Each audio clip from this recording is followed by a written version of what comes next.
Oh, Thank you, Shay. Oh, Very hey, good. look at this. Happy birthday, dude. look at this. Yes.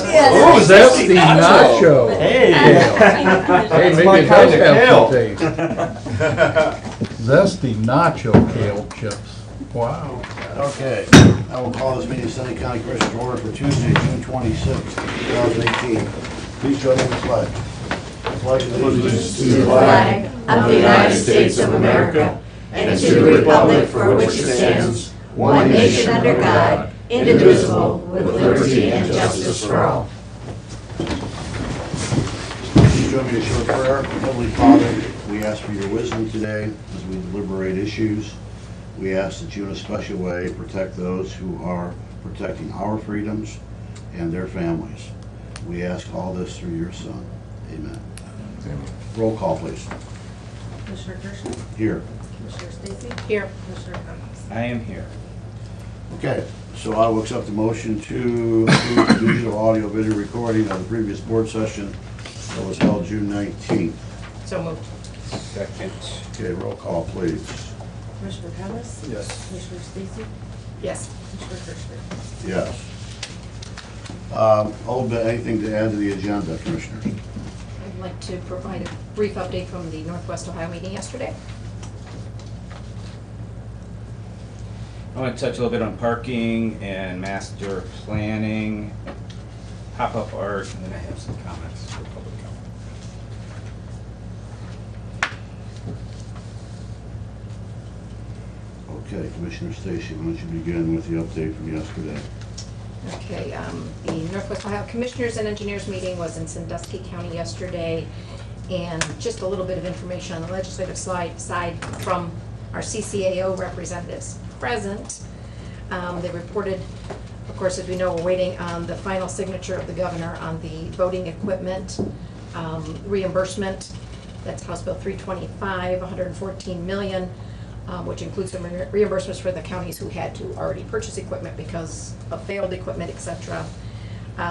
They encourage us to do not purchase until everything has been set to be sure that the funding flows appropriately, because depending on whether it's the capital part of the equipment or other parts of necessary things is going to be on how that has to go through.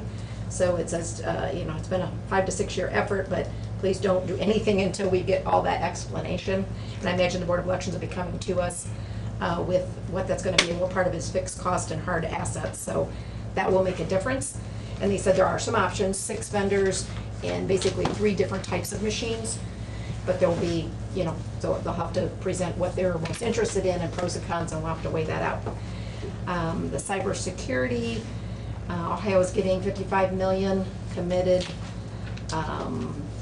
to protect the systems. The Secretary of State's office is issuing some kind of directive last week. I don't know that I saw that, but Corsa, which is our risk sharing authority, is also looking at the impacts of that and what happens with it. There's been a lot of concerns through Homeland Security and otherwise about the counties and that protection needed.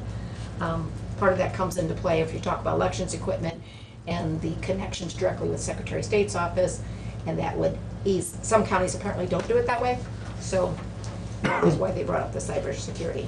And then House Bill 34, which is in a Senate committee now, certified mail requirements.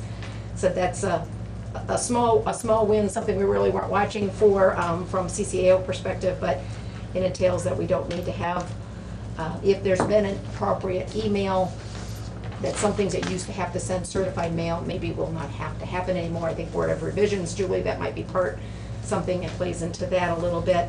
Other things jumped into that bill included something on the CBB boards and whether commissioners can or can't serve. And public records training that allows, once elected, even though not sworn into office yet, at like our annual conference at the end of the year, a newly elected person come November could do the public records training, whereas before it could not be until they were in office. And last but not least, but the most important, is they say, and from the MCO transition amendment, that there is more money coming to us in July. So the last $30 million that was set up based on the financial performance in 18, which the fiscal year will end here at the end of June, that so late July, early August, might be some more money coming our way. So It's nice of them to give a portion of the money they took away from us back to us. I know. But hey, we weren't guaranteed we're gonna get it back, so yeah, we'll take that. Good news. Did you see anything on how the voting equipment money was gonna be dispersed across the counties? Or, I keep seeing the aggregate number of 100-some million, but I have not seen a breakdown by county. I don't know that. I didn't go into, I didn't have any handouts or anything, but Okay. I don't know what it The was. sense is, from the Board of Elections, that will be somewhere between 500,000 and 600,000 to Seneca County. I appreciate you going to that, Holly, and bringing the Yeah. information back. Yeah, so, good information. We are the next host of that meeting, and that will be in late September, so we'll need to figure out eventually what we want to do and all of that good stuff. Okay, Commissioner Thomas, parking. So we've had an ongoing conversation trying to lease some additional land to create some parking, and we had a conversation with the people who own the land, and we don't have a consensus at this point of what they want and what we want. So I presented the alternatives to the parking committee, and the parking committee wants to stay with the original plan, which is to develop a lot on leased land. So I just bring that up for information. If we aren't able to get some sort of deal put together, then we'll have to, when juvenile probate comes online at the Justice Center, we're gonna have to shoehorn them into the Hanson lot, and the RTA lot, and probably the Commissioner's lot, some of it. So I think there's 20 employees that we don't have assigned parking for. And the other thing is that I think all of the lots are numbered at this point. So those green numbered spots are employee only, 7 to 5. And every employee will have a number and a corresponding spot. And so they should be parking in those spots. Those allocations were done by building kind of, or department. So I think everybody has divvied out their spots. I don't know if we've done ours. I don't think so. I think John just put us somewhere. Yeah. Yeah. The bike rack is still the same for me, right? So that's just the update on parking there. Master planning. On August 3rd, we're targeting getting the stakeholders at the County Farm campus involved in a large discussion on the future of that space. I don't know that there's ever been a master plan for the County Farm campus, and we've got a lot of stakeholders out there with the engineer, the Job and Family, School of Opportunity, the parks, it just goes on and on. The dog warden, she's out there. And so, we've got a lot of stakeholders, so we want to get them together in some kind of organized fashion and allow us to do some strategic planning. So it looks to me like we would have to have it as a special session so we can actually debate the relative merits of things. And Charlene graciously agreed last meeting to reach out to CT Consultants to see if they would provide some guidance and help with that process. So Charlene, you want to report on that? Sure. I reached out to CT Consultants to see if they could give us a quote to do a change order and an add-in to our comprehensive plan to add this master plan into it. Christine got the quote back to me yesterday afternoon. I emailed to Stacy and all 3 commissioners for their review, so they would have it for today.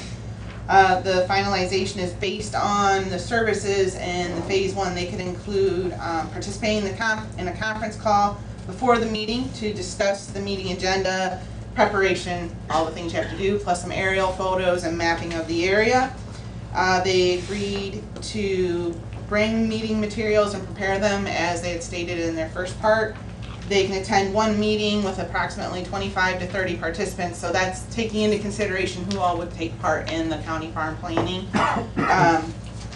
They figured 2 to 3 hour meeting. That's what they based it off of. They can facilitate, take notes. Their thought process is have 2 people taking notes. One that would take notes on large paper, probably something that everybody can see. How we put the big flip chart paper up and everybody's jotting, and then they would have somebody doing detailed notes so they can come back and scribe that and return it back to the commissioners and to us for the comprehensive plan. They would synthesize and summarize everything and distribute it to the committee chair for review and comment, and they would finalize the notes and submit. They would have 2 of the representatives present to take part in it, one being Danielle Steinhauser. I think most of us are familiar with Danielle. She's in and out of the county and city quite a bit. And then Kristen Hopkins, who is our project manager for the comprehensive plan that we're working on. They based it off of an hourly rate and came up to an estimated fee of $1,500 to $2,000, depending on the needs by the commissioners for CT consultants for this part of the plan. So at this time, I have that information to you, and I would say it looks like a good plan to me, but it's up to you what you want to do as commissioners.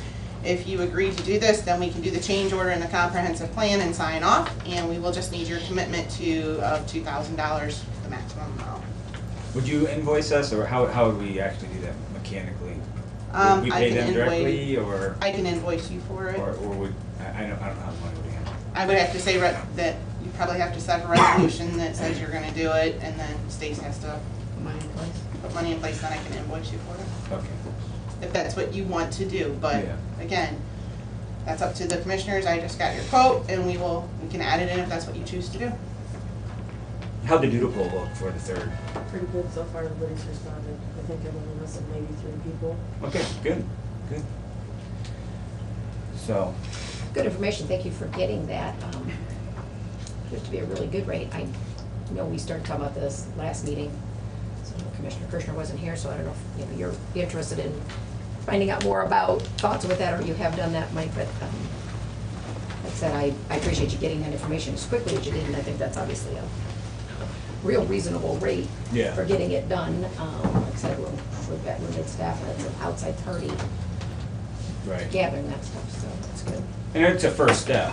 I mean, we don't get a master plan out of, one meeting, but No. we'll have breakdown to committees, and then we have to commit to some engineering money, but to codify, the conversation, I think it makes sense, so.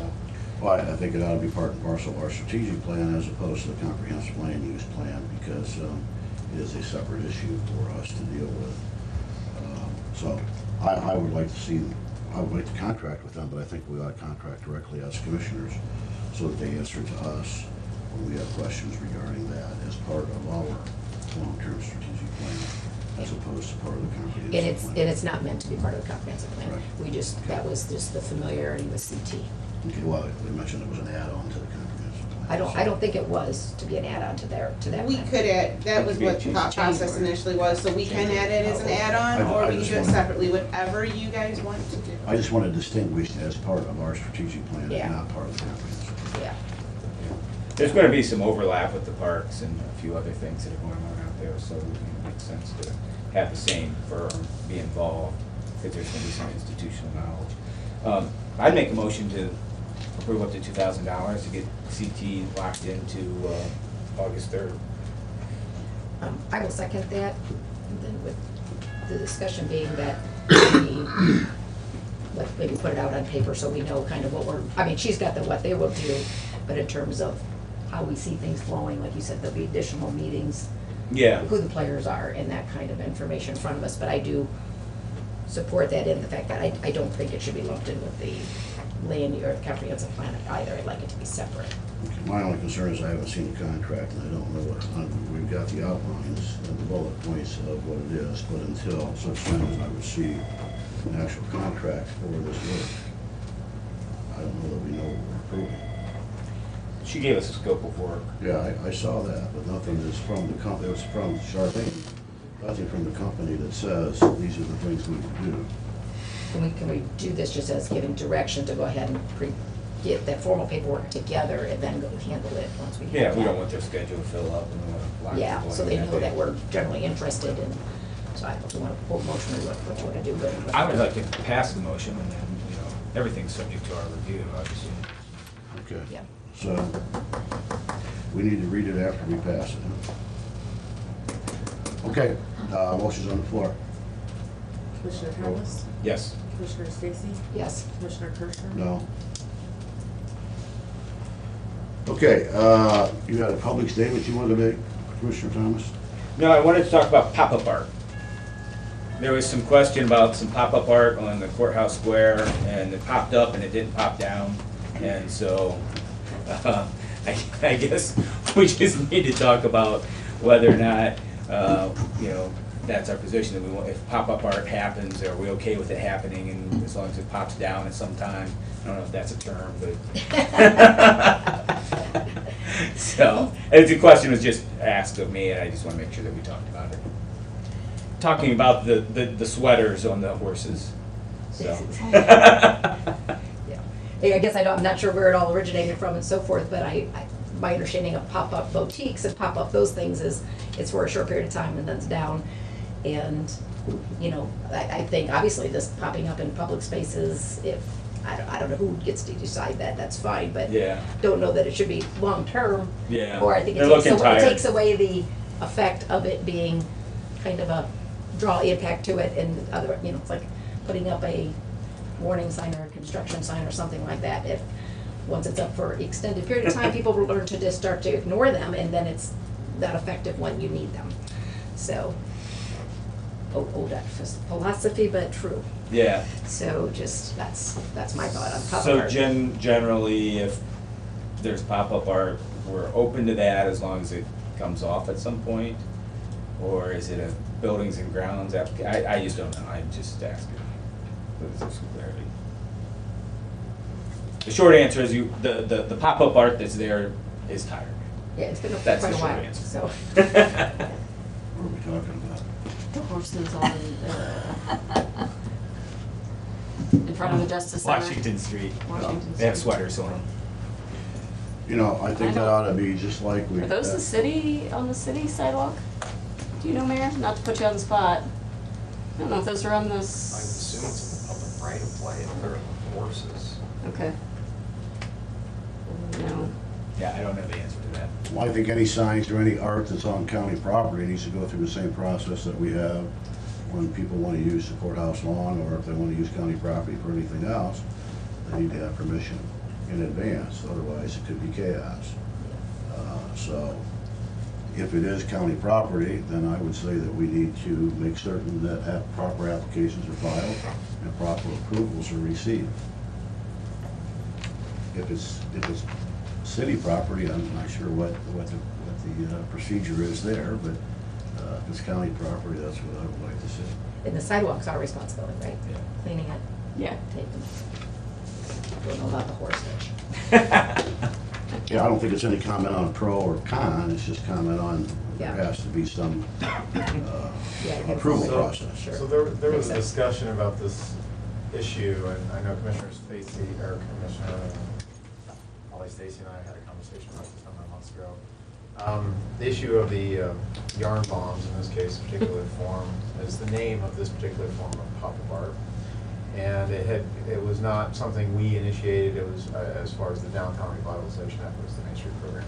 So it was done by an individual, they kind of did it independently, they didn't ask for permission from any of the property owners or, you know, any of that kind of space. And it was discussed in terms of whether we should do anything, and at the end of the day, it was decided that every individual property owner could cut them off at any point. And I think I'd even directed that it be done, as we had talked about a while ago. So I guess if that's something that would like to be done, we didn't, as a society, did not initiate it, but we could have it come down.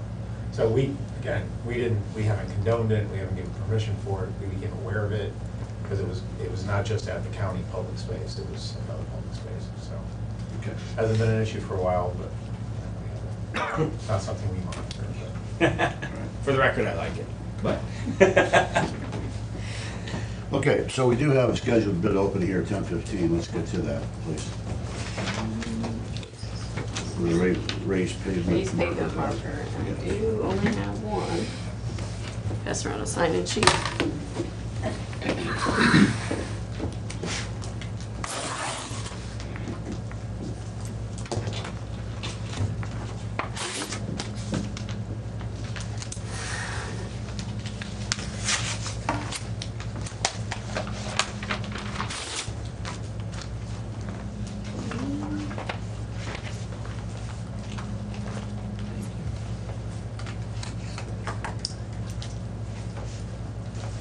Okay, the engineer's estimate for this project is $55,456, 55. 456.00. And this bid is from WL Markers Incorporated out of Columbus, Ohio. Their total bid amount is $49,490. 49490.00. That's the only one I have for that bid. That's the only bid opening up 10:15, right? Do we have another Yep, one? another one later, yep. Okay, so the next item, or the item that's the agenda is Seneca Industrial Economic Development Corporation. David? You have something you'd like to present? Yeah. Sure would. Thank you, Commissioner Kirschner. So I sent this over electronically, but I brought hard copies as well. So I put something together. I know this was an issue. I'll hand that to Ms. Kirsch. Thank you. Papers like this stick. Thank you. You gonna share those kale chips or not? Absolutely. Jimmy Flinzel now. Jimmy, don't knock it till you try it. Fair enough.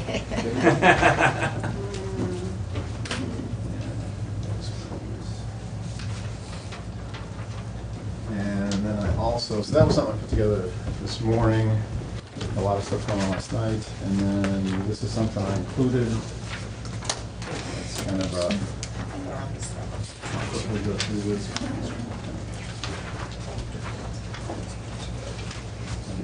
If that's okay. I can give you three, but sell it on eBay if you can. Okay, so David Zak, President and CEO of SIDEC, Seneca Industrial and Economic Development Corporation. Today is kind of a kind of review of some of the results that we've seen and a little bit of a discussion to make sure that you all are feeling good about the direction we're headed and the value that we're adding to the county. I think that's important, and so I appreciate Commissioner Thomas suggesting that we have a discussion about kind of what we do and how we do it. In addition, it's the official ask of the money, so one of the things that as we're working on projects and working on a variety of different things, that through the year we're working on collecting our funds. So we are a public-private partnership. We get public funds from the city of Tiffin and Seneca County, and then about half of our money is generated through private fundraising through a number of corporations. So SIDEC's been around since 1983. It's always been kind of the economic development agent for the city and the county since that time. In 1990, we added some community development efforts, and in 2014, we added downtown development efforts. Our mission is to facilitate development projects, economic community downtown development projects, and to lead and work on initiatives that make this a great place to run a business and to live. That's kind of our mission. One of the things I've done in kind of trying to provide a short description of value, for those that know me, you know I can be long-winded and I can also be long-written. So I try to keep something short with the ability to provide a lot more additional color commentary. I think from a county perspective, what I believe to be the three biggest areas of value is, one, we work on development projects that create and retain jobs, and tax revenue. So when we create a job, for example, whether it's Oseco, which is in the township at the Airport Industrial Park, which was a project last year that was an acquisition that had an expansion with it, used the county revolving loan fund. We work very much to make that happen. Or it's Church and Dwight up in Old Fort, or it's jobs at Tiffin's many industrial parks. All of those create job opportunities for the residents, the 60,000 or so residents of Seneca County. And so that we believe is pretty important. Another thing that we believe very important as part of our mission is to work on retail projects. So when we bring in a business that has sales taxable products or services, that sales tax funds the very, very important county services that you all hold the purse strings true with the many elected officials that are here and otherwise. So that's county revenue coming in through sales tax, no matter where that business is located in Seneca County. So if we help a Buffalo Wild Wings come in, or we help other retail operations, a number on West Market Street, then that helps the county sales tax. That's tax revenue that's generated. On the industrial projects, that also generates property tax for the schools, but also for the county as well. But the sales tax is very important in terms of kind of a return on investment perspective.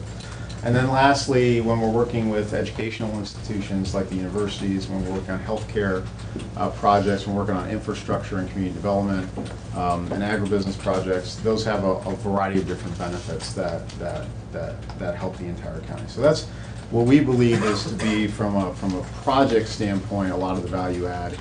In addition, although it didn't list a ton, there are a lot of initiatives that we do that are part of our mission. I think the community branding is one of the most recent. We have a partner in the city, a partner in the Regional Planning Commission, Seneca County as an entity, and we're going to present to the elected officials. I believe that's been set up so we can talk about the community branding and how they can choose to use it as a tool if it helps them accomplish that. And that's something we spent a couple of years on, working to get everybody to collaborate and come together. And so that's kind of, I think, important to our role, and that's something that recently, within the last year, has been able to come to a successful conclusion. We are by no means perfect. We are continually trying to improve what we do. When it comes down to the brass tacks of our funding, when I came in 2014, it was me and Karen Bowers, and what the increased money from the city, the county, and the private sector allowed us to do was to hire a full-time project manager, a development manager, who's Bryce Briggs, and a communications manager. And I think we've seen tremendous benefits from that additional capacity. And what we've seen is that, right now, I kind of put it at the bottom, we have 64 active projects. These are projects we are actively working on right now. We have 20 additional projects that have been announced or have been public, but we still have a lot of work yet to do. So that's 84 projects just in terms of development projects that is keeping the team very, very busy. Amy Reinhardt, as Tiffin's downtown development manager, was hired in 2014 prior to the large jump. So it really allowed us to hire those additional 2 staff, and I think one thing I'm most proud of is that we've been able to retain that staff, and it's very talented. They're young professionals, and they've chosen to stay at SIDC since 2015, and the result of that is that we have a lot of growth, and we all get along really well. They feel like they're growing professionally, and then that we don't have a constant turnover. With any business, as you know, can be a challenge. So the funding that you've provided, and the city's provided, and the private sector has provided, have allowed us to expand our capacity, to be able to handle 84 projects, plus the large number of initiatives that we're working on to make this a better place. When I look at results, there's some standards in terms of how you measure the success of an organization like ours. There's no, in the private business world, you look at sales and you look at profit, right? It's pretty, and how that's growing. In economic development, a lot of times you can look at the number of large projects, you can look at the investment, you can look at the jobs, and this county is doing pretty well. So in the last 5 years, since I've come, we've been named 3 times in the top 10 in the country out of 576 micropolitans. So those are counties that are not part of a metro area. So rural counties with a county seat between 10 and 50,000 population. So very much what Seneca County is. And so almost out of 600, we've been in the top 10. And the other 2 years, we weren't in the top 10, we were in the top 10%. So I feel good that that's consistent excellence in the economy. I do think we've had a significant role in helping make that happen. We, of course, don't create the jobs. We, of course, don't make the investment. But I think we've had a strong hand in being a partner with you and with many other organizations to make an environment where that is something that can happen. The numbers are at the bottom. 400 projects since 2014, 1,400 new jobs, $335 million in investment last year, a little more than 200 jobs, 1,500 retained jobs, $64 million in new investment. So we can. I believe in what we're doing. I believe in our team. If we were to not get continued support and funding, we would survive, but we wouldn't be able to have the capacity to handle the more than 100 project initiatives we have now, and I think that would slow down the economic growth and prosperity of the county. And I think at the end of the day, that's going to impact, as far as reducing the potential of people that could get served. Because at the end of the day, companies, great jobs, but people get affected. And so you're talking about the 60,000 people in Seneca County. So I'm proud of what we do, and I don't feel embarrassed at all to ask for a continuation of an increased level of support that started in 2015. So it was 17,000, and then it was raised in that year to 67,000, and it's been that way. I'd like to think we have made good on our promise to put those county resources and those taxpayer dollars to good use. And I'm proud of the new jobs that have been created, and the investment that's been created, and the community development that's been as a result of that. I feel really good. Again, we are not perfect. We have lots of areas to improve, and have discussions with a lot of people, but I can tell you that we work at it every day. We are working to get better every day. And I love what I do. I love getting up in the morning, and that's kind of what I wanted to share this morning, and then entertain questions, have discussion. You're willing to come in here on your birthday. This is, you know what? It could have been. I have not had a birthday celebration with kombucha, kale chips, bananas in my life. So this has been a unique experience. Mike, we have a 10:30 ditch hearing that we have to hop on, and I've got some discussion on this topic, so. Then we'll hang out and then, okay. If you'd like me to, Okay, so we'll take a pause and try to get the other commissioners on the call, please.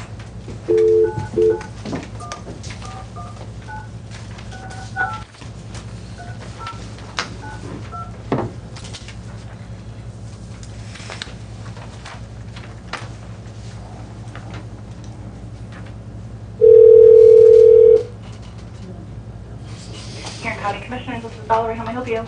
Hello, it's Seneca County. How are you? Good, how are you? I'm good. Let me put you through to the boardroom. Hold on 1 second. You can unplug that, Shane. Should be charged.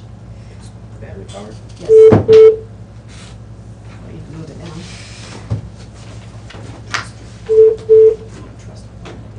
We need to actually read the resolution. Yeah, they'll probably read theirs and we'll read ours.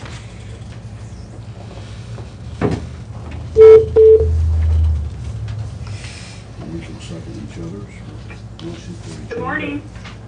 Good morning. Good morning, Sunny County Commissioners. How are you guys this morning? Good. Wow. Good morning. Good Good. morning.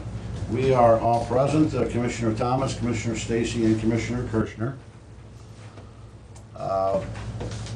So, we've got a couple of resolutions to handle here. I guess that we need to start with roll call. Is that proper?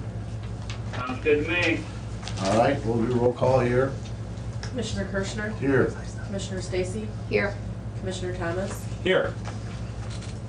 Commissioner Hint, Here. Commissioner Booth, Here. Commissioner Wild. Here. Okay, I guess the first order of business is that we would read our resolution. You want to do that? Yep. I have a resolution for the maintenance assessments for collection in 2018 for the Seneca and Huron Joint County ditches maintained by the Seneca County Ditch Maintenance Program. We have 3 of Martin Joint Ditch going to 18.5%, Gordner Shank at 4.2%, and Land Lanai at 3.2%. Okay, so we need a motion of approval for that.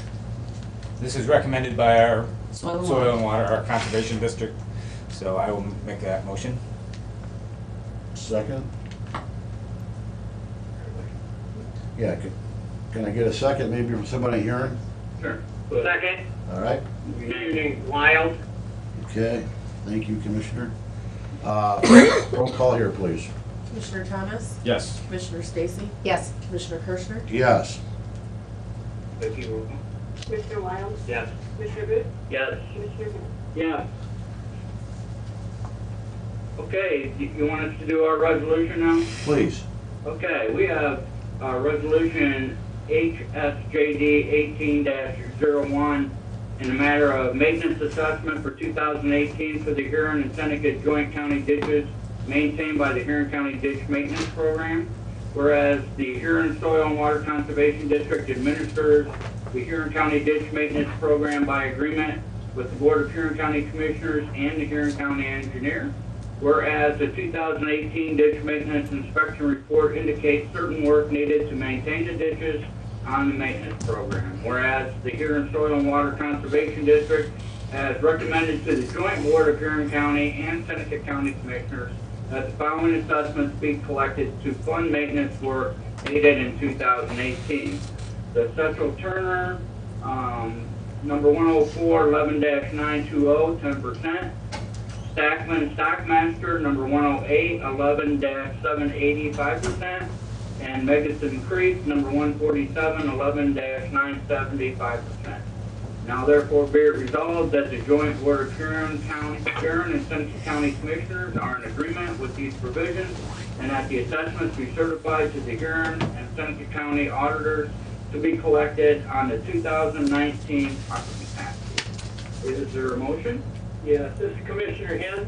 I move that we approve resolution HSJD 18-01 as stated in the resolution. Okay, can we have a second from Seneca County? Commissioner Stacy, I'll second. Okay, we have a motion and a second. If we could do roll call, please. Commissioner Wiley? Yes. Commissioner Hitch? Yes. Commissioner Booth? Yes. Commissioner Thomas? Yes. Commissioner Stacy? Yes. Commissioner Kirschner? Yes. Okay, it is passed. Gentlemen, thank you very much. I think that's all the business we have. Thank you very much. We missed coming to Seneca County so we can go out to eat and dip it. Well, we must come to Huron County so we can go fishing. All right, that sounds good. Thank you guys. Have a great day. All right, You too. thank you. Bye. Okay, Mr. Thomas, you would like to start the discussion on We the have, SAEDC? we've got a 1035 for Checkbook? checkbook. All right, okay. All right, we'll stick to discussion here somewhere. All right. Julie? Well, good morning. Thank you for commissioners for allowing us to come today. I have with me Dan Risco from the Treasurer of State, State of Ohio office. And we would like to unveil the Seneca County records on the Ohio checkbook today. Okay, you want a drum roll? Whoa. Yeah. We got a button. Exciting stuff. It was wonderful to work with the departments to make sure, and it was just a wonderful collaboration with the departments to get this information out there to them. So I will turn it over to Dan. And I do want to thank Barb in our office because she took the lead on this. So. Thank you, Auditor, and thank you, Commissioners, for allowing us to be here today. Dan Risco from State Treasurer Mandel's office. It's great to be up here in Tiffin. My colleague Josh Plinkta is with us. Josh actually played at Otterbein, played baseball there, so he's been up here to play against Heidelberg in the past. So I asked him if it was good to be back up in Tiffin, and he said, yeah, okay. What was your record versus today? Very fitting that you guys had the call of Huron County. Huron County just a week or two ago actually joined us on the Ohio checkbook as well. So it's really good that North Central and Northwest entities are still joining. I heard some officials from Tiffin are here. Tiffin has been on for some time now, so happy to continue to partner with local governments in Seneca County. I want to mention that also joining the checkbook today are Hopewell Loudon Schools and Clinton Township here in Seneca County. So a strong movement here for transparency. And it's really good that now we're in year 3 of this initiative, and we're just starting to see more and more implement. We actually have over 1,300 local governments in the state that have now joined. Seneca will be the 39th county, and I know we have 3 to 4 more that will be joining this summer. So very happy that the commissioners and the auditors still see value in joining this initiative to post their records online. A little background on the Ohio checkbook. It was launched in December of 2014. Treasurer Mandel put the state of Ohio's checkbook online for the first time in really state history and really national history. And with putting it online, took Ohio from 46th to 1st in government transparency as a state. Thereafter, we invited local governments to join. And as of today, as I mentioned, we're near 1,400, about 1,390 local governments right now, including the 3 that are joining us today online. So realize we probably don't have time for a demo, but the URL is senecacounty.ohiocheckbook.com. I know we probably have some members of the media here. We have a press release for you all that Josh can get to you. But with that, you know, I'm happy to continue to work with local governments in Northwest Ohio and here in Seneca County. We are continuing to do outreach. This initiative has been a game changer for how states do transparency, and Ohio was the tip of the spear, and we've continued to do outreach around Ohio and really around the country with states that want to implement the same kind of services that we have. And so we are delighted to be here, and thank you for want allowing. us to throw it up on Yeah, the I mean, I screen? can do a very brief demo if you'll allow me a couple minutes, Commissioners. Sure. What's the site? OhioCheckbook.com. OhioCheckbook.com.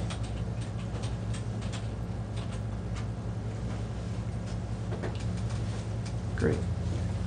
Is that a laser where I can borrow this? Yep, it works there. Great. Yeah, there we go. So OhioCheckbook.com, as I mentioned, was launched in December 2014. This is the state's spending website. So everything dating back to fiscal year 2008. On the left here, you see the pie graph.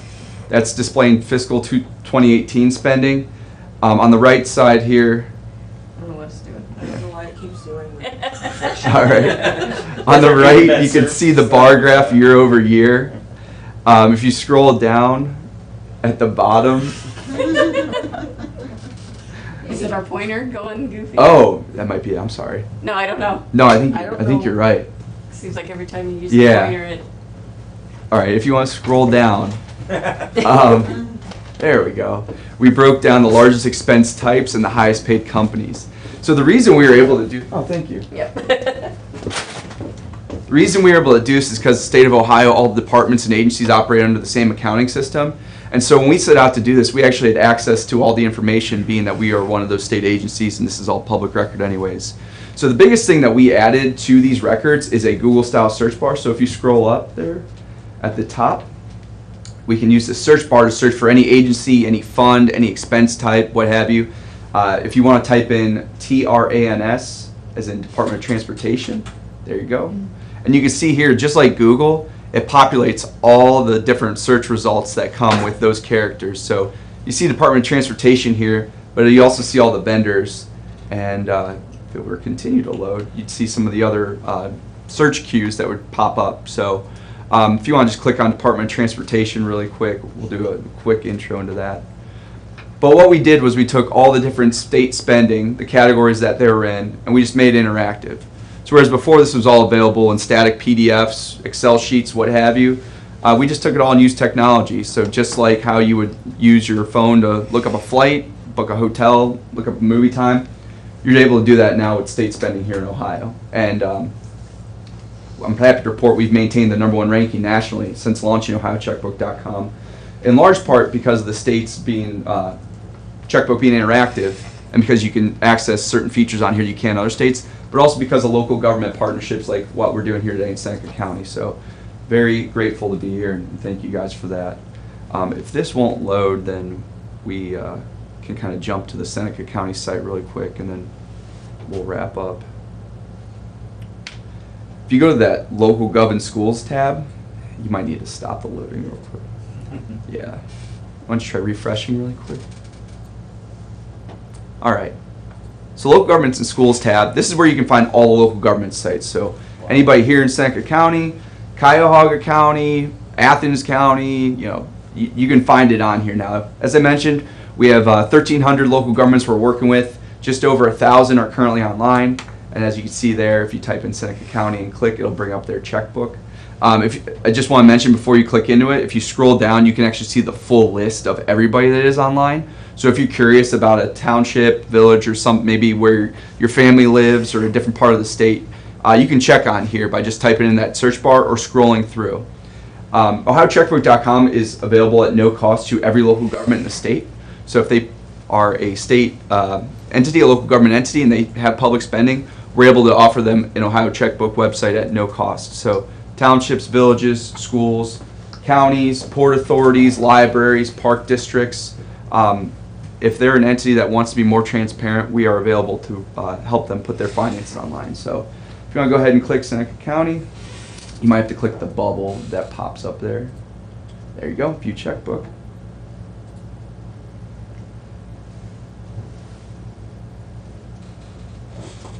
So every time you get on here and you're a new user, you can either click just get started or take a tour.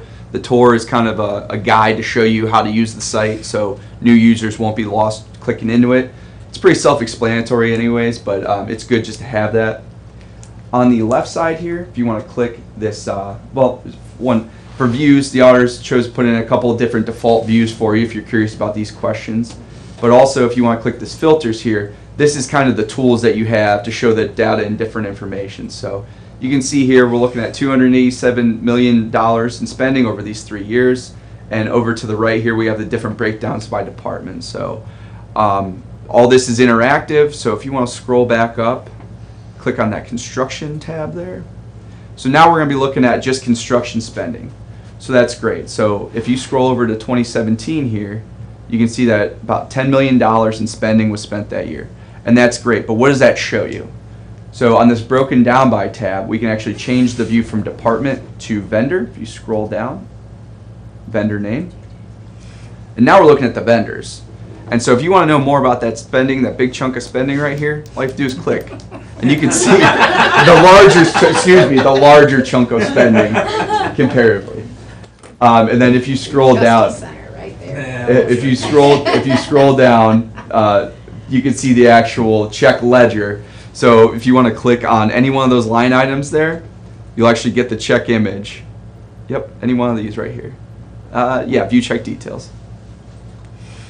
So now we are looking at a check image with the actual date that check was written, the check number, the amount, what it was for, and who it went to. This gives you a better idea of where that money is going.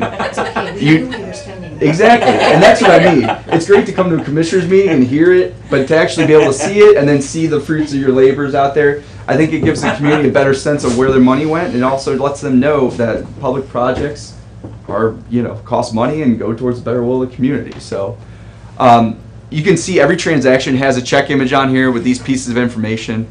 We say check image, there's no banking information on here. The check number is public record, the amount is public record. So we put check image on here because we want people to think there's routing numbers or bank numbers on there, because there is not. We just have what's actually public information available on here. If you click out of that, every time if you want to get back to the top or to the original page, you scroll up and click reset. We also added the Google style search bar here. So if you want to search for something more general like equipment, so you just type in equipment, and then you get all the vendors that have equipment in the name, and you keep scrolling down, please. You get expense accounts, so let's do auto equipment. And if you want to scroll down again into the check ledger down here at the bottom and just click, if you zoomed out you'll actually be able to see the whole ledger, but it's okay for the purposes of this. So just click on any one of those. I know you're excited about this. It's a good demonstration. We need to. I'm done, sir. Here. Okay. Absolutely. Okay, I get it. So another check image. So yeah, man. Appreciate your time, and I have cards for you as well, commissioners. Thank you. And feel free to follow up. It's a great site. Thank you. Thank you. Like I said, appreciate the hard work of the auditor and her team. If I can bug you for one more second, we get a picture. Just Oh yeah, absolutely. All right, Julie, come on up. We got a sign, a little swag, as we like to say, for the. Okay. Sure.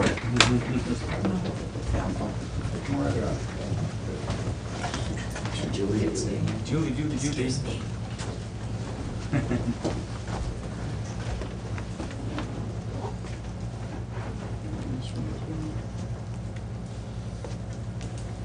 Awesome. Thank you. This is for you guys to keep. What? Yeah. Thank you very much. Thank you for your time and Yeah, your thank you. partnership. You want to take another one with Shane holding that bag of kale chips? Thank you. Here, Julie. Okay, discussion on economic development. Shane, you said you wanted to start? Yeah. So, what do we got next? We got 11 o'clock. Bid opening? Yeah. We need to keep rolling here. If you've got something, let's go.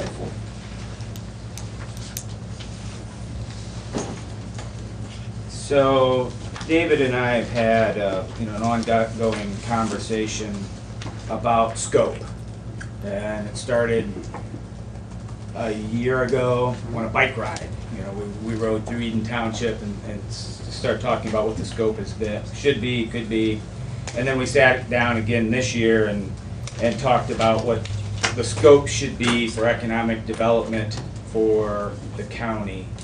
and whether or not that was different than maybe the needs of the city or where SIDEC's at, and whether or not we should have more attention paid to townships and villages. And it's kind of been my consistent view that we needed to push out into the villages, and talking to mayors and whatnot in the villages. They're not getting, they don't feel like they're getting the same kind of economic development services that are being provided elsewhere. So it's been my view that we needed to come up with a scope of work that was passed by the majority of the commissioners and then adopted by SIDEC. So that's kind of been my consistent view. David and I have had these conversations, so it's not a surprise to you, and it's certainly no condemnation of your skills and your professional ability. So but I think we need to redefine the scope of what it is what we're asking you to do, as opposed to just us putting money into a pot and you deciding how to proceed with that. I think we need to define what it is that we want to accomplish with our investment, and who we want it to benefit and how we want it to benefit. So, I think you've done a great job on a lot of things for the county, as far as working with the large industrial players that are located outside of the city. You and Bryce Riggs have done an awesome job of working on wind development, working with the wind companies, advocating for setbacks. And I just want to make sure that everybody understands what a good job that you've done for us. And there's just a little bit of an introduction here, but then I just want to give some of your own words here. So with that, I'll turn it over to Michaela Paper from the Paulding County Chamber of Commerce, who's going to tell you some more about how wind development has benefited our town. This is a little introduction by Paulding County. So as a director of the Paulding Chamber of Commerce, I have firsthand seen the impact that having a wind farm in our county has done for local businesses and residents. Businesses like Baker Schindler Company have the opportunity to pour cement for the first 2 wind farms in Paulding County. The revenues from the first 2 wind farms allowed them to improve their facility and improve their equipment. They have since poured the cement for the 3rd farm and are set to pour our newest development. Without the revenues from the first 2 developments, Baker Schindler would have not been equipped to pour more cement for the 3rd farm, therefore forcing to outsource the job to somewhere like Defiance or Fort Wayne, Indiana. Wind farm construction workers rent from local business owners for their stay and eat at our local restaurants, shop at our grocery stores and retail stores, bringing in more money for our local businesses. In addition to economic advantages for our county, I've been greatly impressed with their willingness to get involved in our local community. Many wind farms have sponsored events, become great chamber members, and brought cheer, entertainment, and community events to many people in our small community through their contributions. Wind development has positively impacted our small businesses, schools, townships, and our fire departments. Many of our chamber members include farmers, and coming from a small rural community, that's probably not unusual. Landowners get money by simply leasing their land. In fact, farmland in our region has been seen to have the largest increase in value over the last 5 years due to wind development. Each turbine means additional guaranteed cash flow for landowners every year for at least 20 years. Many landowners have donated their profits to our foundation, which then delegates the money back to our community. Wind energy is our cash crop and something that can't be diminished by drought, rain, or the unpredictable Northwest Ohio seasons. In 2009, Paulding County employees were cut back to 7 hours a day, 4 days a week to cut costs and avoid layoffs. Our county sheriff sued our county commissioners because he was not given adequate funding to simply do his job. That all changed in 2010 when 2 major wind developments began in our county. With fiscal discipline and these new opportunities to generate local revenue, we've been able to restore full-time county services for all residents, expand opportunities for our children, and build up a rainy day fund. We've been able to keep taxes down, making our community more affordable, which is really pertinent when trying to get younger generations to stay in Paulding County after graduating high school or even college, and important for retirees on a fixed income.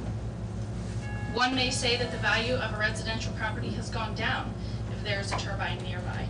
According to a small business and Greg Chamber member, Straley Realty, these properties are actually more desirable because of the Good Neighbor Agreement, and they have guaranteed annual payment of up to $2,000, which is the amount usually equal to their property taxes. Our schools have benefited a great deal from pilot payments, and between 2013 and 18, the Board of Wayne Trace Schools has added 18 staff members with titles varying from intervention specialist, instructional aide, and instructional tutor. This has allowed teachers to operate in a co-teaching environment, which allows a classroom teacher to have another instructor with them to assist students who may be struggling. On Wayne Trace's past district report cards, they were given an F. The most recent report card improved from an F to a B. Through the increase in staff, Wayne Trace Schools has been able to help more students one-on-one and have been able to close the gap and achieve higher marks. That has been due to pilot payments and has been accomplished with no increased cost to taxpayers. Isn't this success story everyone talks about? Balancing government budgets by not raising taxes, better schools, better property value, more chamber members, more money for our community, more business for local businesses, and not to mention utilizing clean energy for a better tomorrow. I will now introduce David Zack, President and CEO of Seneca Industrial and Economic Corporation. Thank you, Michaela. My name is David Zack. I'm the President and CEO of the Seneca Industrial and Economic Development Corporation. Since 1983, we have been leading economic community downtown development in Tiffin and Seneca County, Ohio, in the 88th District. It's really wonderful to be here today to support Senator Dolan's bill, and I really appreciate Representative Reineke's support for what we consider to be very, very important development. I could summarize my comments and say, I want what they have. This is the have and the have-nots, and let me tell you why. I've been doing economic development for 22 years. 13 years of that has been in the public sector, and then also in private economic development. I've looked at this from a policy standpoint when I look at these things, and here's why wind energy is ideal for development in my county. Number one, it's in the rural part of the county. In the cities like Tiffin and Fostoria in the district, they have industrial parks. In the areas where this is taking place, they do not have the opportunity for industrial parks and the opportunity to generate the kind of revenue this is going to generate for the school districts and for the townships and for the county.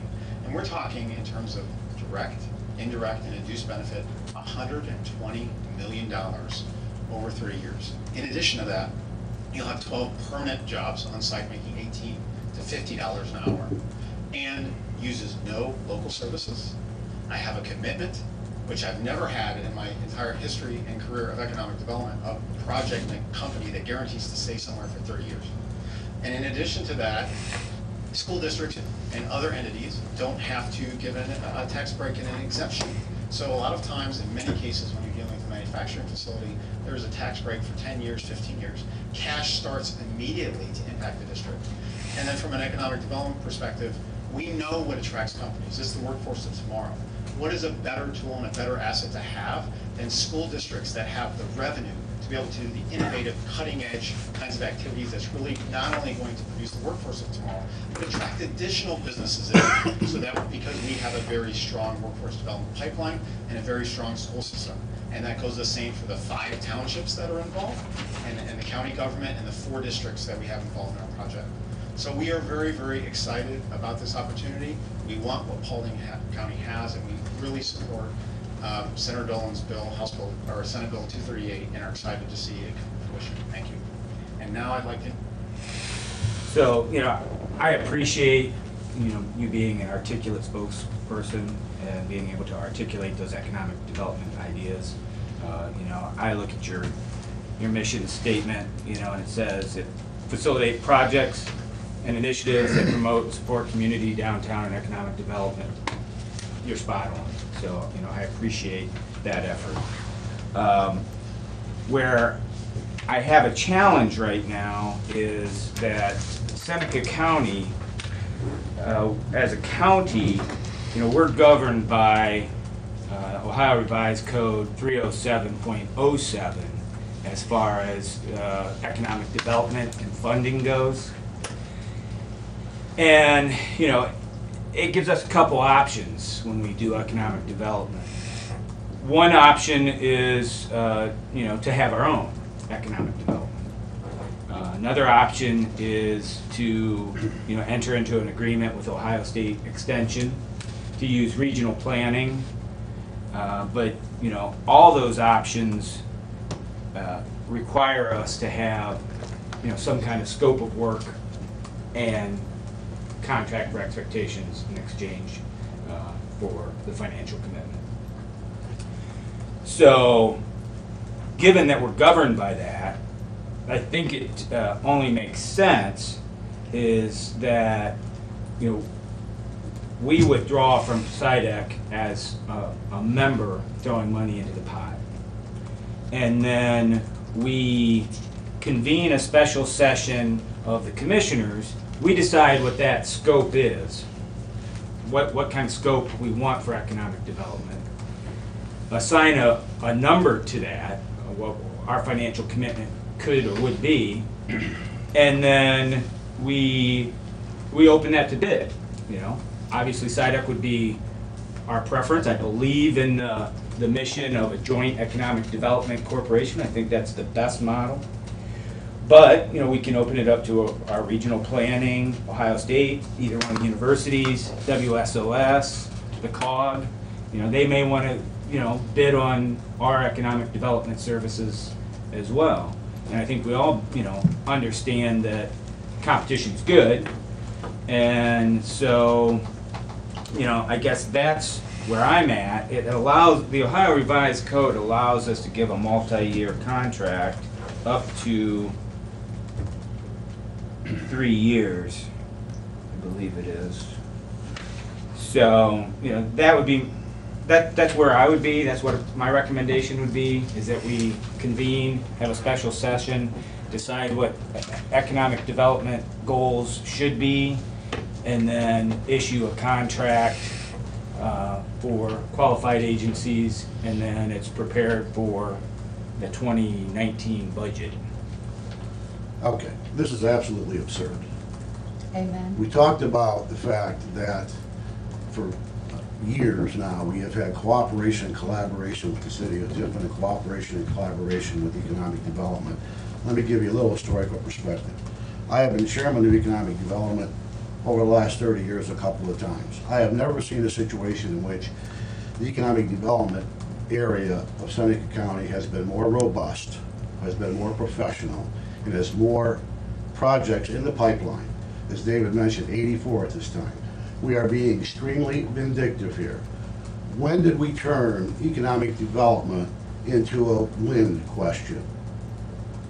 Just because economic development folks at this point aren't out rah-rah on the wind project, one project out of 84 that we talked about here. It's a difference of opinion with a commissioner. So now we're going to defund, or we're going to go through a whole other process in order to fund economic development. We're trying to hold our economic development people hostage because they don't agree with us. That is the opposite of what good government ought to be. This is extremely vindictive, and I just will not be part of this process. I sincerely hope that Commissioner Stacy does not have this attitude about funding economic development as we have in the past. I don't want the city of Tiffin holding the bag to try to manage Seneca Industrial and Economic Development by themselves. This is a joint effort. This is cooperation. The Trilogy project that we're all just part of was because the county was able to allow annexation. The city did a number of, put a lot of money in this and funding it. Economic development people were the prime motivator, or one of the prime motivators to get this project done. To turn this into a wind issue is absolutely ridiculous. We are just trying to drive the wedge deeper and divide people further. I will not stand for it.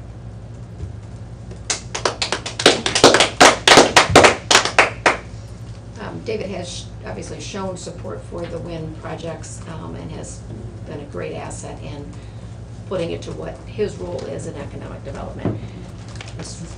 That's about all I can say on this because I'm, wasn't familiar with Commissioner Thomas's thoughts on all of this or what he was going to present by any means. So,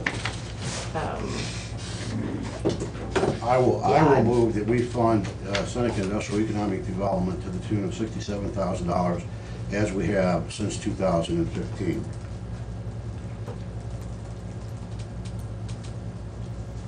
I'm going to second so we get the discussion. Second. Okay, discussion.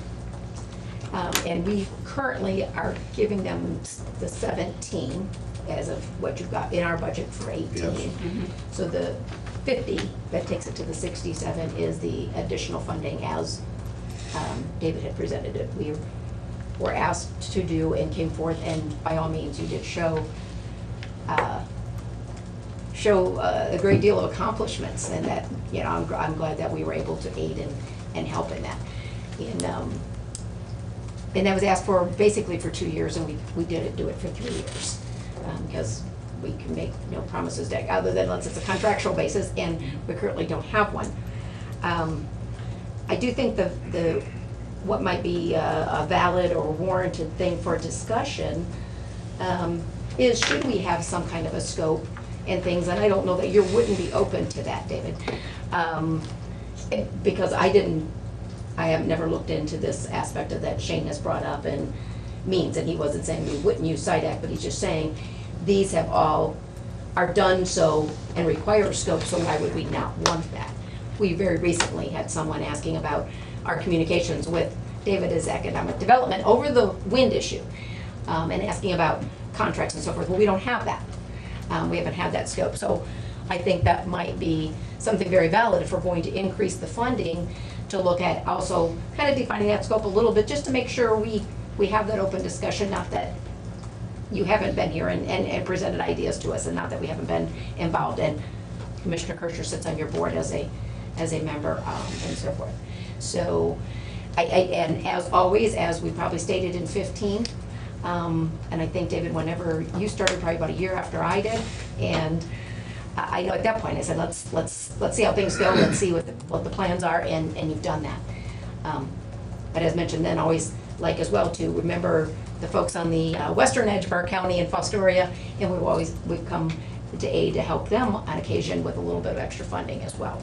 So that's something to be considered, and as they have played a key role in economic development for a part of this county, and i.e. specifically the land bank, would not have been able to get up and running as fast without that economic development involvement.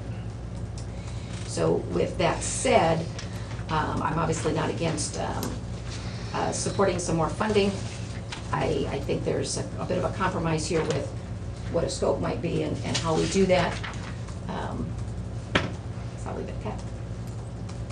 Yeah, I would just say that it's a mischaracterization, Mike, to say that it was about wind, because metric R of the SIDAC scope of work is to advocate for wind setbacks, and they've done a beautiful job in that. So this has been a longer conversation. It's absolutely not a mischaracterization. The only reason that there's any discussion about funding or not funding from your standpoint is because they didn't come out fully in support of the wind.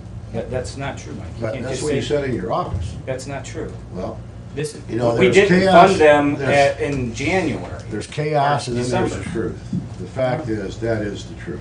No, Mike, we didn't fund them in December in the budget cycle.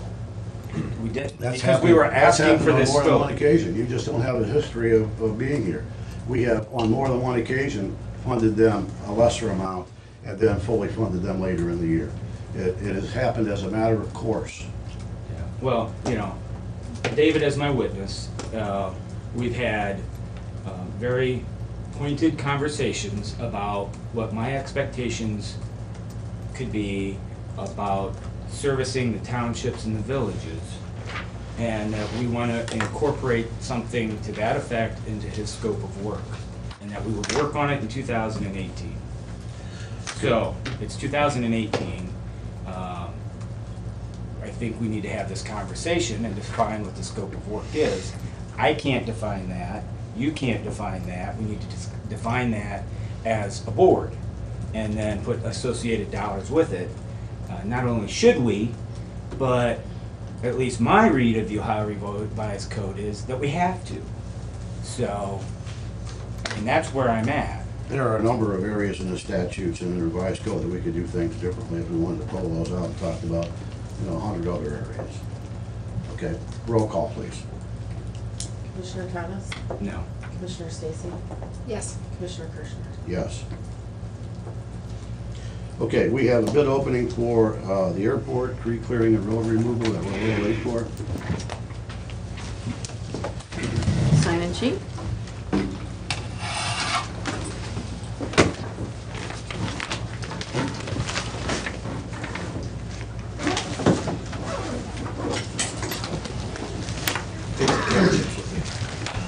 Walking, I was not sending a message, we're going to Leadership Park dedication, so. Send my regards. Will do, will do. Yeah, tell them we wish we were there. Thank you very much. Our class project. Yeah. To recess and go to that. We get this better.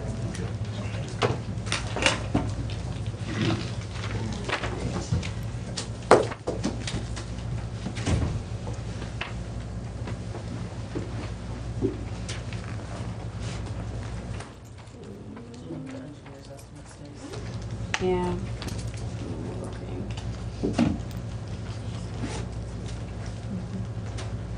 Do you have an engineer's estimate with you? Yes. I don't have the entire estimate, I just have the numbers, that's all I'm telling you. Just the engineer's estimate, yeah. Give you the number, 110,025.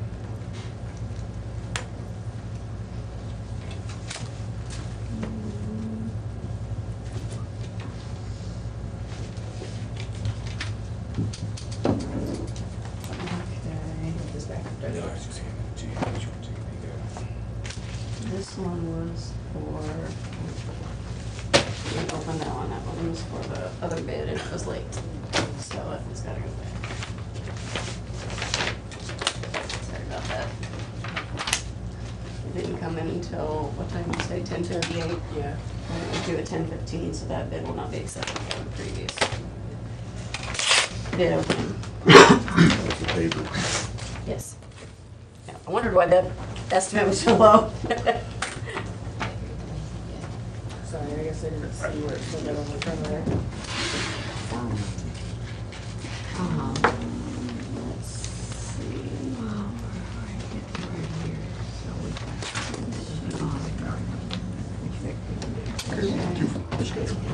This is for the Seneca County Airport clearing and road removal.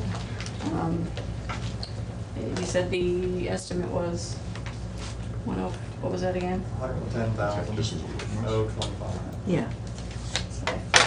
25? Yes. This is from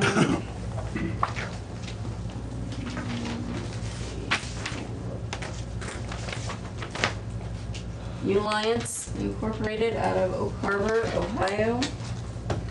And the total bid amount is $83,074, 83074. I'm sure I'm not missing anything.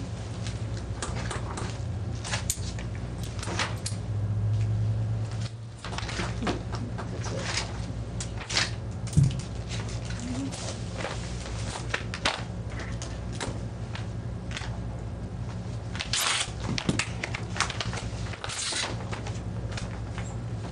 Second bid is from Ours Excavating Ltd. out of Mount Gilead, Ohio. And it's spelled O-U-R-S, Ours, Excavating Ltd.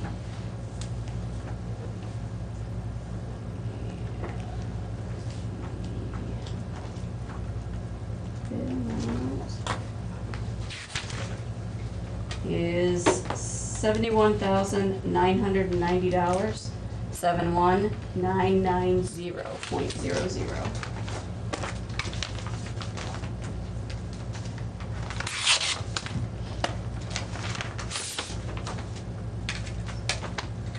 This one is Great Lakes Demolition Company out of Vickery, Ohio.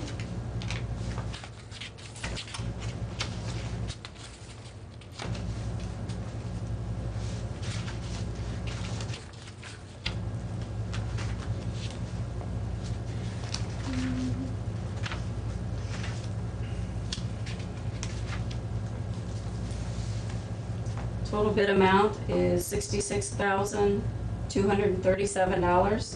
66237.00. Keep looking, to keep it low. I know.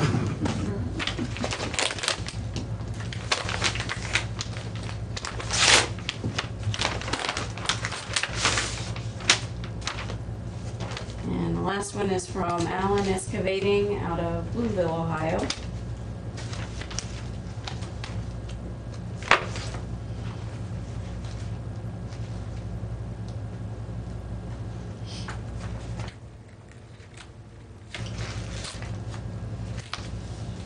Total bid amount, $97,884, 97884.00.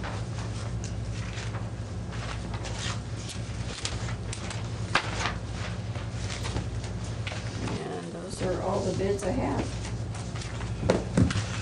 Okay, very good.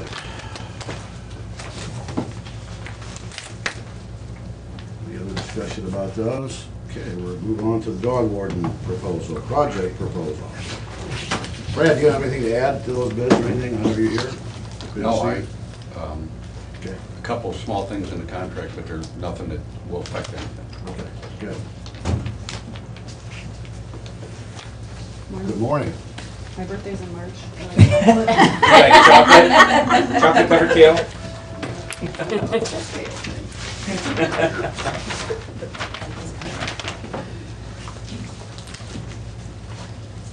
All right, this morning, I'm not sure if Stacy had emailed these to you. The project we are proposing is to do a law enforcement drop box for after-hours strays. As we know, the Humane Society's scope and mission has changed, kind of leaving law enforcement after hours hanging. So you'll see a picture. There's some kennels we didn't have that. I took those yesterday. Those are the kennels that I'm looking to purchase. This will be placed into our back room. Law enforcement will only be allowed to have access to this. We're gonna either do it by keypad with key or key entry only. It'll give access to the garage area. I don't know if you guys remember what that looks like, but we wanna set these kennels up so law enforcement can meet the public out there. The law enforcement will be bringing the dog in. They'll fill out the paperwork for the dog, and then during the day or when we come in, feed, clean, and water, during the weekends, we'll obviously put the dog into our system. So this isn't for the general public to do drop-offs, this is only for law enforcement. And I assume these cages will be equipped with some food and water when they drop them off? Actually, they have dog holders. They'll have bowl holders like the kennels that we have existing. They'll have bowls placed into them, but our food is placed, I mean, we're not gonna obviously keep food in there all the time. Right. The officer will have to scoop of food, and there's water accessible right there too. And Fostoria has this. Fostoria already has an impound area that they run on their own. They'll hold their dogs overnight. They hold You had them all talked at the one time. point about Sallyport, that those guys can get in. Is that still in the discussion? It's still in the discussion. This is kind of a short term. We'll be able to move this project into a Sallyport area if we ever do get. So our the Sallyport then will allow them to have access and also drop the dogs off in that area Yep. and then keep them enclosed Yep. eventually. Yep. Okay. And this will all be enclosed inside of our building This would be as well. equipment you probably have to buy for that area anyway. Yes. Yeah. So how fast do you think you can get this put together? As soon as you approve this, I purchase it, and as soon as they get the material, so probably. in July? I don't do July. You have I don't do anything in you have the July. funds available? I have 10,000 in my capital improvements. Okay. So, yes. So I will accept the motion to purchase these items. So moved. Second. Roll call, please. Commissioner Thomas? Yes. Commissioner Stacy? Yes. Commissioner Tucker? Yes. Thank you for working with on this Yeah. and Contract or anything they need us to sign. in light of that, I can sign it. it was a change with the Humane Society that caused the concerns and issues and left the law enforcement hanging. And I'm not running out on you, I have kids that I have to get to 4-H games. Okay. Mrs. Watkins, you're on. All right, thank you for a little bit of time to present some information from a community housing impact and preservation recipient for a rehabilitation to their home.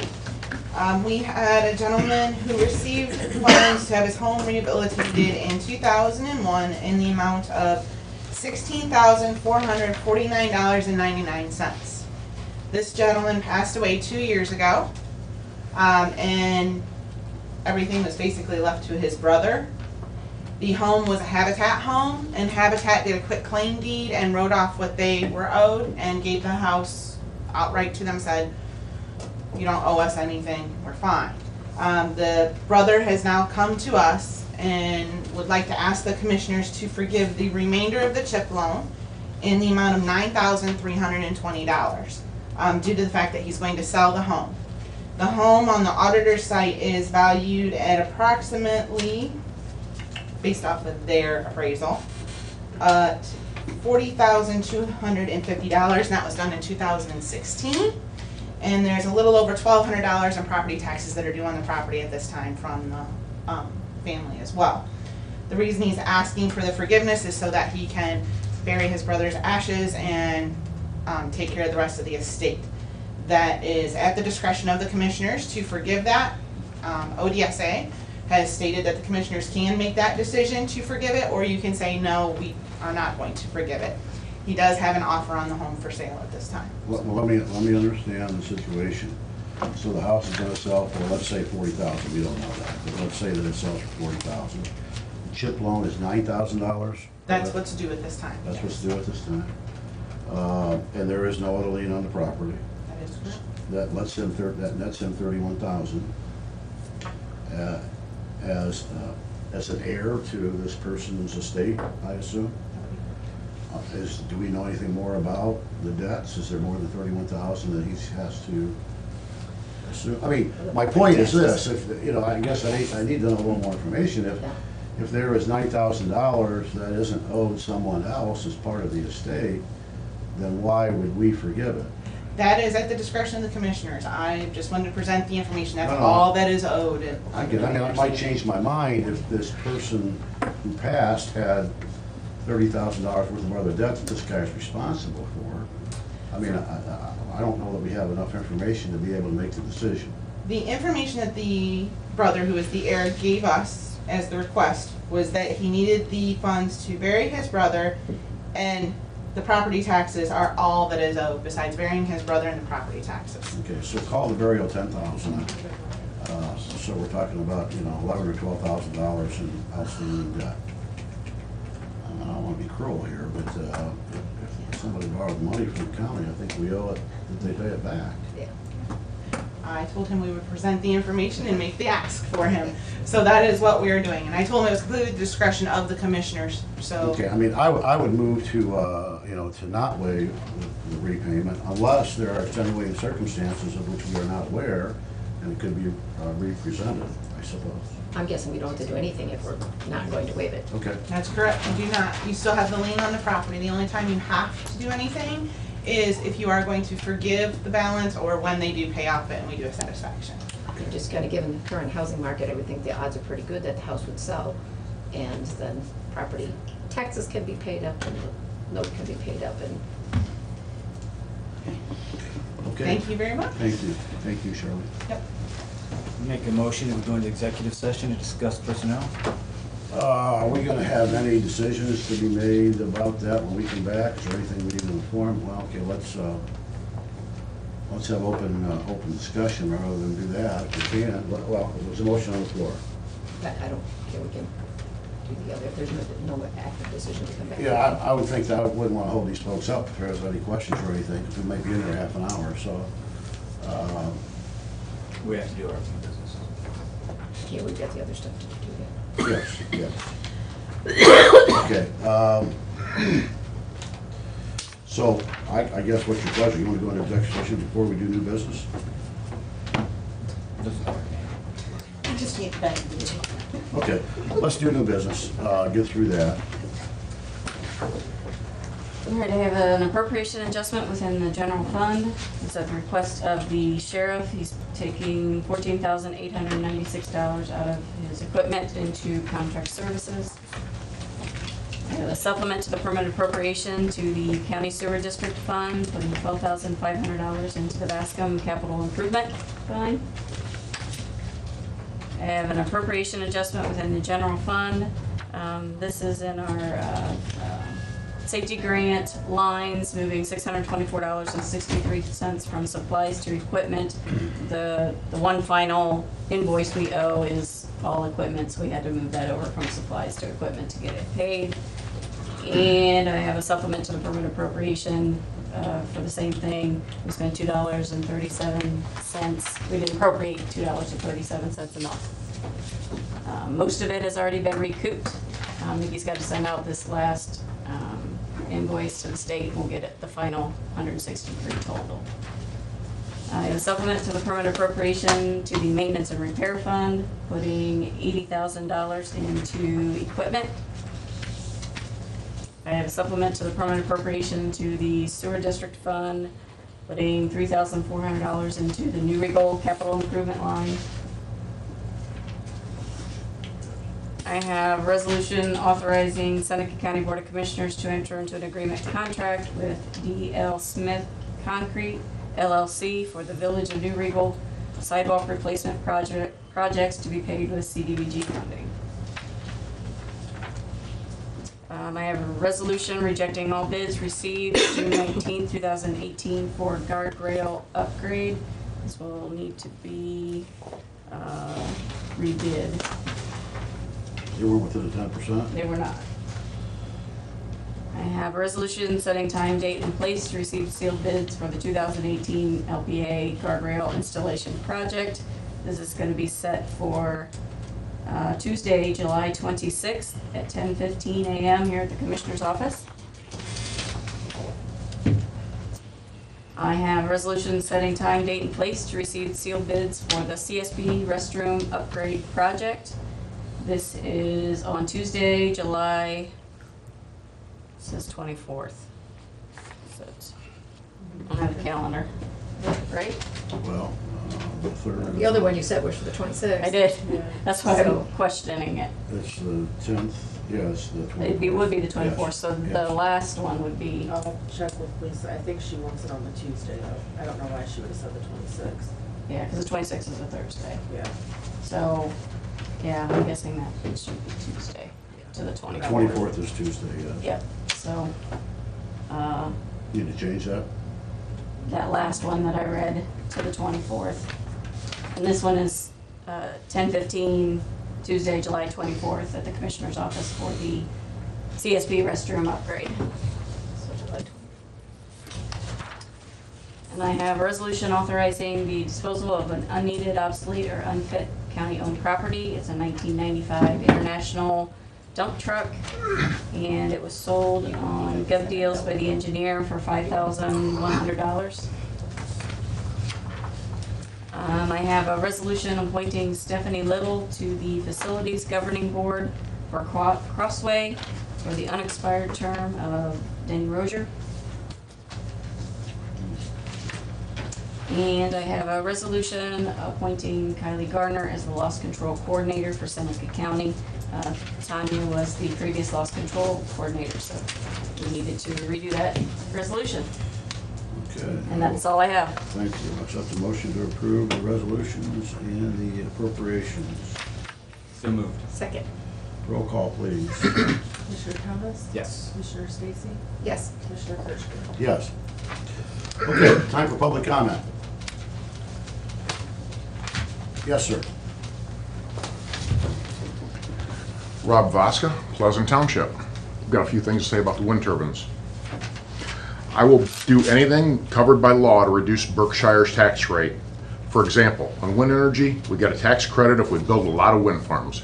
That's the only reason to build them. They don't make sense without a tax credit.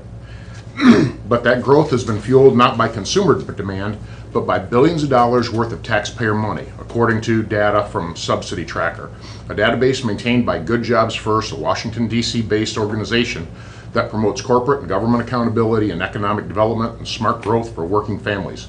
The total value of the subsidies given on the biggest players in the U.S. wind industry is now $176 billion. No wonder our economy is hurting.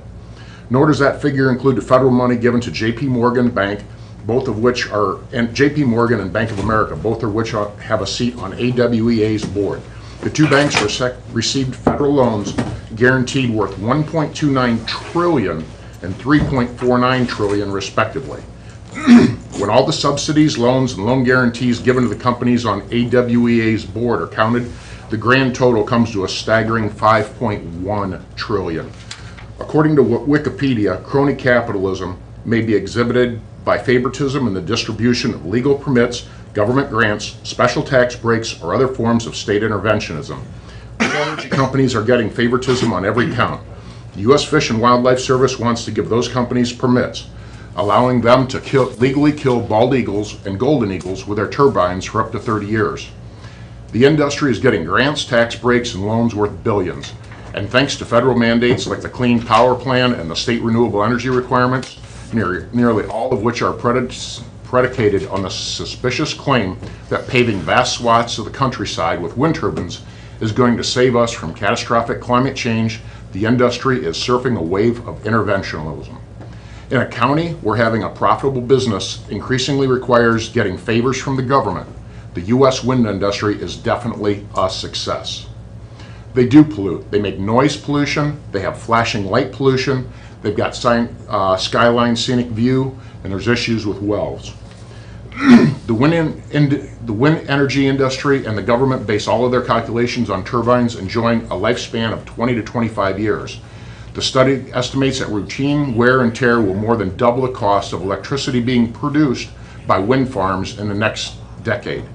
The extra cost is likely to be passed on to households, which already pay out over $1 billion a year in consumer subsidies that is added to electric bills. The report concludes that wind turbine will typically generate more than twice as much electricity in its first year than when it's 15 years old. So the question is, how will 30 years of income be generated from a 20 to 25 year lifespan? How will income be generated when the turbines lose half of their efficiency over time? Facts. There are conflicts arising in Canada, Britain, and other countries. An appeals court, Rennes, France, recently ordered an 8-turbine wind farm to shut down between 10 p.m. and 7 a.m. so residents could get some sleep. A precedent has been set, so we will pursue this lead also. Fighting in our community has already destroyed relationships.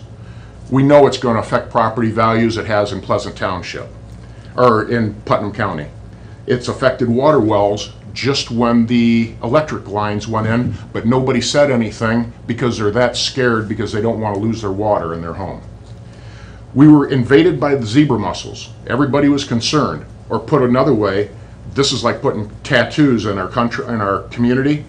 They look cool at first, but it was a bad decision, and it's followed by regret. A lot of people like your tattoos. For a while. And this is a quote from the New York Times. Like nearly all the residents on this island of Penobscot Bay, Art Lindgren and his wife Cheryl celebrated the arrival of the first of 3 giant wind turbines late last year. That was before they were turned on. In the first 10 minutes, our jaws dropped to the ground, Mr. Lindgren said. Nobody in the area could believe it. They were so loud. A common refrain among homeowners grappling with sound issues, however, is that they were not accurately informed about the noise ahead of time. They told us we wouldn't hear it, or that it would be masked by the sound of the wind blowing through the trees. I feel duped. The real question is, how are we going to coexist with wind power? Setbacks in Europe are 2 kilometers. That's over a mile. In California, it's 2 miles. When you do that, all the problems are greatly reduced. The noise, the vibration, the shadow flicker, that all goes away. You're treating us like serfs. The people have clearly spoken, and their concerns are simply being ignored. You have chosen to ignore evidence, and your majesties choose to remain ignorant. Thank you. Unnecessary. Unnecessary. Yes. Anyone else?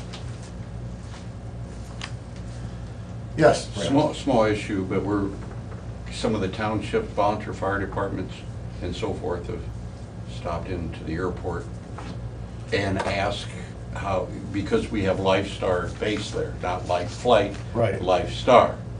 And they wanted an opinion rendered from both ProMedica and Life Flight.